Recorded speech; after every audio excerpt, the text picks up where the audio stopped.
दोस्तों, आज की कहानी एक ऐसे यंग कपल की है जो अपने नेबर्स पर स्पाई करके उनकी प्राइवेट लाइफ से इतना ऑब्सेस्ड हो जाते हैं कि उनका ये ऑब्सेशन उनकी पूरी जिंदगी बदल देता है।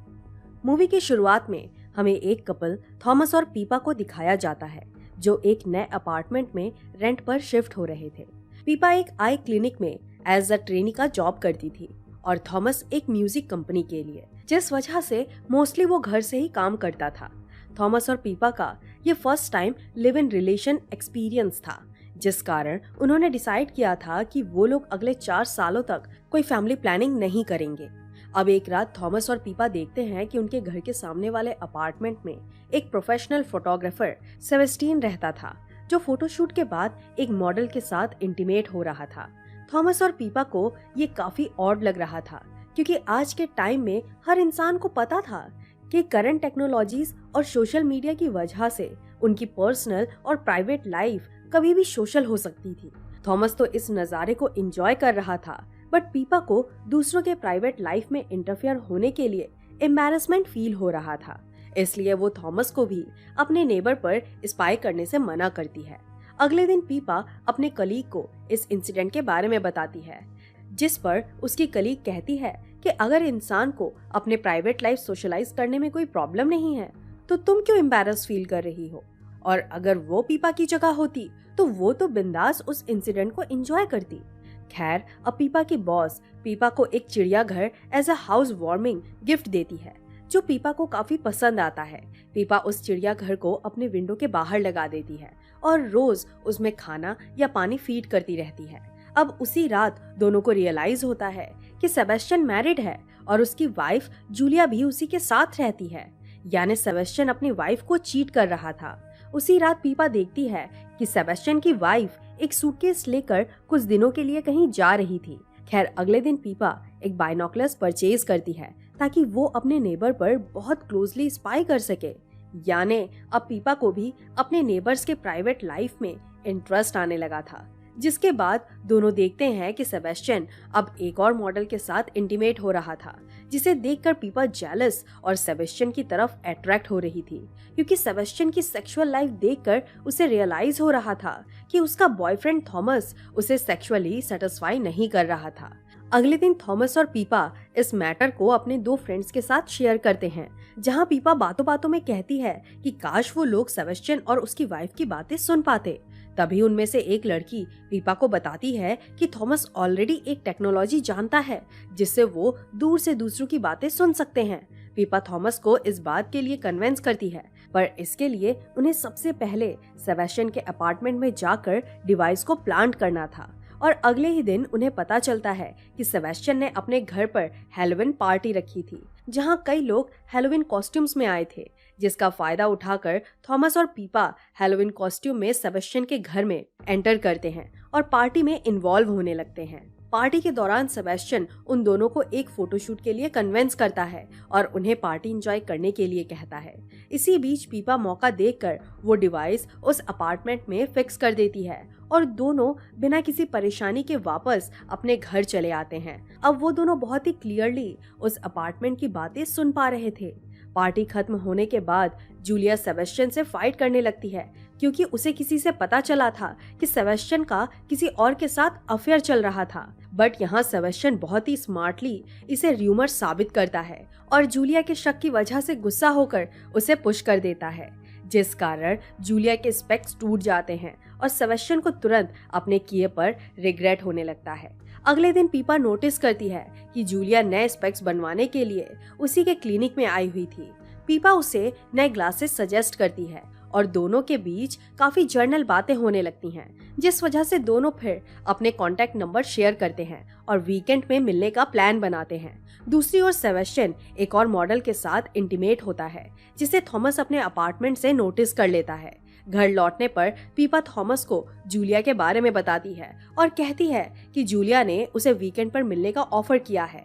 पीपा सोच रही थी कि वो जूलिया को बता दे कि सेबेस्टियन उसे चीट कर रहा है, लेकिन थॉमस उसे ऐसा करने से मना करता है क्योंकि वो नहीं चाहता था कि वो लोग सेबेस्टियन और जूलिया के पर्सनल मैटर में इंटरफेयर करें, जिससे उनके रिलेशन में कोई प्रॉब्लम क्रिएट हो। बट पीपा को जूलिया से हमदर्दी थी, इसलिए वो थॉमस की बात नहीं सुनती और अपने डिसीजन पर अटल रहती है, जिस वजह से थॉमस अपसेट होकर वहां से चला जाता है और पीपा को फिर से एक बार अपने डिसीजन पर सोचने को कहता है। आगे पीपा देखती है कि जूलिया सेबेस्टियन को रोमांटिकली अप्रोच कर रही थी, पर सेबेस्टियन उसके अफेक्शन को मना कर देता है।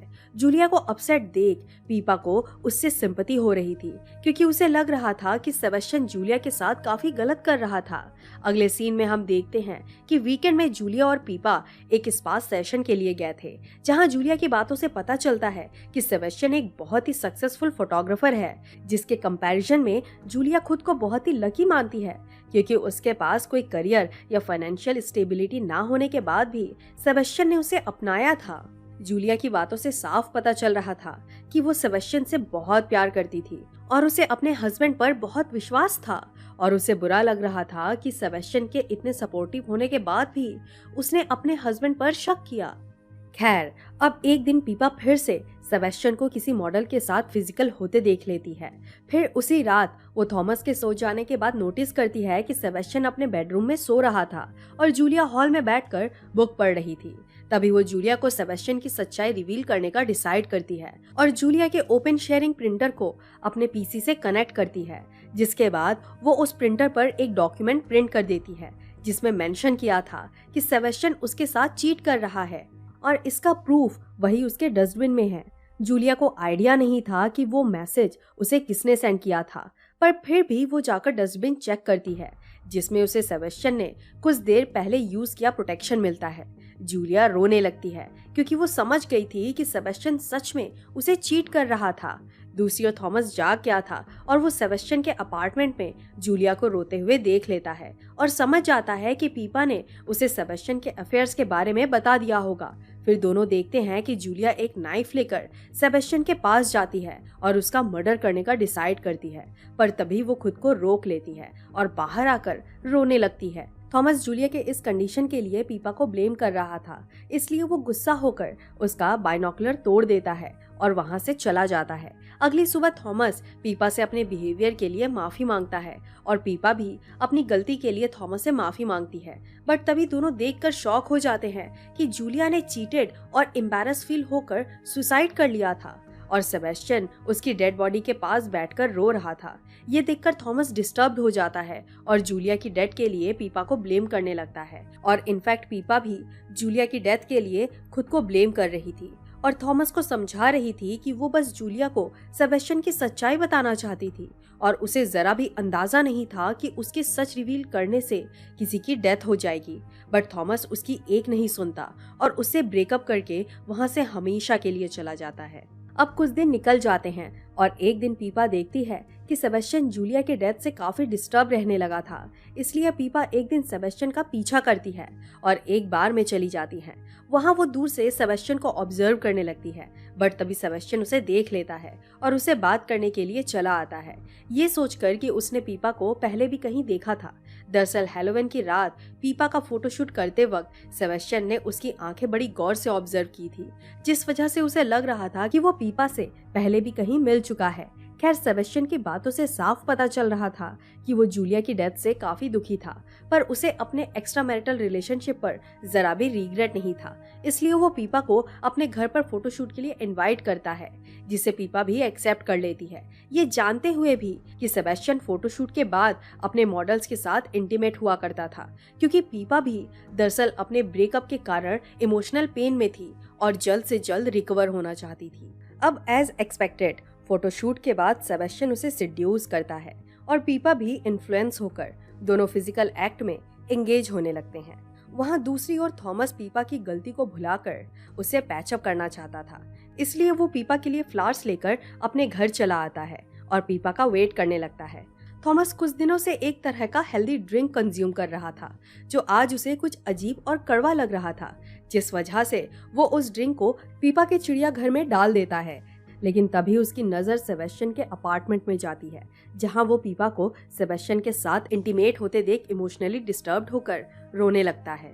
सुबह होने पर पीपा वापस अपने घर चली आती है और देखकर शॉक हो जाती है कि थॉमस ने सुसाइड कर लिया था। पीपा थॉमस के डेथ के लिए खुद को ब्लेम कर रही थी और एक गिल्ट भरी लाइफ जी रही थी। कुछ दिन ऐसे ही बीत जाते हैं और एक दिन पीपा अपनी कलीग से मिलकर अपना गिल्ट शेयर करने लगती है, लेकिन उसकी फ्रेंड उसे खुद को ब्लेम करने से मना करती है क्योंकि पीपा ने थॉमस से ब्रेकअप होने के बाद सेबेस्टियन से फिजिकल रिलेशन रखा था और इसके लिए थॉमस उसे कभी ब्लेम नहीं कर सकता क्योंकि उनके ब्रेकअप का डिसीजन खुद थॉमस ने लिया था। ये सुनकर पीपा थोड़ा रिलैक्स होती है और बताती है कि वो सेबेस्टियन की तरफ अट्रैक्ट हो रही है, लेकिन फिर भी वो सेबेस्टियन से कोई रिलेशन नहीं रखना चाहती थी और उससे आखिरी बार मिलकर अपने लाइफ में मूव ऑन करना चाहती थी। इसलिए वो सेबेस्टियन से मिलने के लिए उसके एग्जीबिशन में चली जाती है, जहाँ सेबेस्टियन का एक बहुत इम्पोर्टेंट और क्रूशियल प्रोजेक्ट अनवील होने वाला था। वहाँ सेबेस्टियन उसे देखकर सरप्राइज हो जाता है क्योंकि उसने एक्सपेक्ट नहीं किया था कि पीपा वहाँ आएगी। खैर, फिर वो अपने प्रोजेक्ट के बारे में अनाउंस करने लगता है, जिसे मैनेज कर रही थी सेबेस्टियन की वाइफ जूलिया, जो सरप्राइजिंगली अभी भी जिंदा थी। जूलिया को जिंदा देख पीपा के होश उड़ जाते हैं। पीपा कंफ्यूज्ड थी और समझ नहीं पा रही थी कि वहाँ क्या हो रहा था। तभी जूलिया वहाँ उनके प्रोजेक्ट को अनवील करती है, जो कि बेस्ड था पीपा और थॉमस के लाइफ पर। और वहाँ पीपा के न्यूड फोटोज के साथ साथ थॉमस और उसके उस वक्त के फोटोज भी थे जब वो दोनों सेबेस्टियन और जूलिया के अपार्टमेंट में स्पाई कर रहे थे, जिससे पता चलता है कि असलियत में सेबेस्टियन और जूलिया थॉमस और पीपा के लाइफ में स्पाई कर रहे थे। उन्हें दरअसल अपने एग्जीबिशन वर्क के लिए सब्जेक्ट्स की जरूरत थी, जो कि थे थॉमस और पीपा। दरअसल जिस अपार्टमेंट को थॉमस और पीपा रेंट कर रहे थे वो सेबेस्टियन और जूलिया का था, और जब उन्होंने अपने रेंट एग्रीमेंट पर थॉमस और पीपा के सिग्नेचर लिए तो उसमें एक क्लॉज ये था कि वो दोनों अपनी मर्जी से उन्हें अपने प्राइवेट और पर्सनल फोटोज निकालने की परमिशन दे रहे हैं। इसलिए सेबेस्टियन और जूलिया ने जानबूझकर अपनी प्राइवेट लाइफ को पीपा और थॉमस के सामने रिवील की थी, ताकि वो लोग सेबेस्टियन और जूलिया के खिलाफ कोई पुलिस कंप्लेंट ना कर सके, क्योंकि पीपा और थॉमस खुद दूसरों के प्राइवेट लाइफ में स्पाई कर रहे थे। यहाँ तक कि उन्होंने बिना परमिशन के उनके अपार्टमेंट में माइक्रोफोन भी प्लांट किया था, ताकि वो लोग सेबेस्टियन और जूलिया की पर्सनल बातें भी सुन सके। ये जानकर पीपा रोते हुए वहाँ से चली जाती है और सेबेस्टियन के अपार्टमेंट में जाकर देखती है कि उन्होंने अपने एटिक रूम में कई सारे कैमरास फिट किए थे, जहाँ से हर सेकंड वो लोग पीपा और थॉमस के फोटोज कैप्चर कर रहे थे। पीपा गुस्सा होकर उस रूम के सभी इक्विपमेंट्स तोड़ देती है और अगले दिन ही उस अपार्टमेंट को छोड़ने का डिसाइड करती है। जाते वक्त पीपा अपने चिड़ियाघर को भी कैरी करना चाहती थी, बट तभी वो देखती है कि उसमें के सभी बर्ड्स मरे पड़े थे और उसमें वो ड्रिंक भी था जो थॉमस कंज्यूम करता था। अब सेबेस्टियन और जूलिया एक मैगजीन के लिए इंटरव्यू दे रहे थे क्योंकि उनका एग्जीबिशन काफी सक्सेसफुल हो चुका था, जिससे उन्होंने काफी नाम बना लिया था। लेकिन इसके बावजूद उन्हें क्रिटिसाइज किया जा रहा था क्योंकि उनके इस प्रोजेक्ट के दौरान थॉमस की जान गई थी, जिसे उन्होंने बड़ी शान से as a artwork display किया था। फिर दोनों उस क्रिटिसिज्म से अपसेट होकर अपने घर चले आते हैं, जहां उन्हें पता चलता है कि किसी एक फेमस मैगजीन ने उन्हें कॉन्ग्रेचुलेट करते हुए एक वाइन गिफ्ट भेजी थी।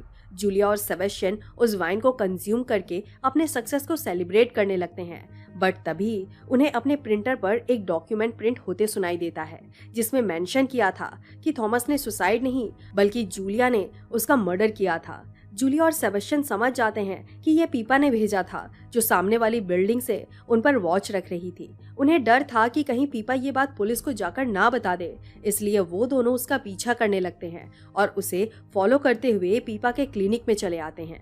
वहाँ पीपा उन्हें बताती है कि वो जान चुकी है कि जब वो सेबेस्टियन के साथ फिजिकल हो रही थी तब जूलिया ने उसके अपार्टमेंट में जाकर थॉमस के ड्रिंक में पॉइजन मिला दिया, जिससे उसकी डेथ हो गई, और फिर उसकी डेथ को एक सुसाइड फ्रेम किया ताकि किसी को उन पर शक ना हो। दरअसल जूलिया ने ऐसा इसलिए किया था ताकि इससे उनके आर्ट वर्क को एक ट्रेजेडिक एंगल देकर लोगों से इमोशनल अटैचमेंट और सिंपैथी ले सके। और तभी अचानक जूलिया की तबीयत खराब होने लगती है और वो बेहोश हो जाती है।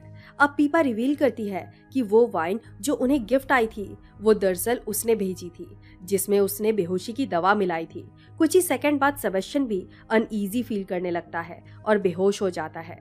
फिर पीपा उन दोनों को सर्जरी मशीन में डालकर उनके दोनों आंखों के कॉर्निया जला देती है। अब अगले सीन में हम देख पाते हैं कि थॉमस और पीपा के अपार्टमेंट में अब एक और कपल रहने आए थे, जो सेबेस्टियन और जूलिया को तो देख पा रहे थे, बट सेबेस्टियन और जूलिया उन्हें नहीं देख सकते थे, क्योंकि पीपा ने उनके आंखों के कॉर्निया जलाकर उन्हें अंधा बना दिया था। और इसी सीन के साथ मूवी यहीं खत्म हो जाती है। दोस्तों, इस थ्रिलर मूवी का नाम है द वॉयर्स, जो 2021 में रिलीज हुई थी।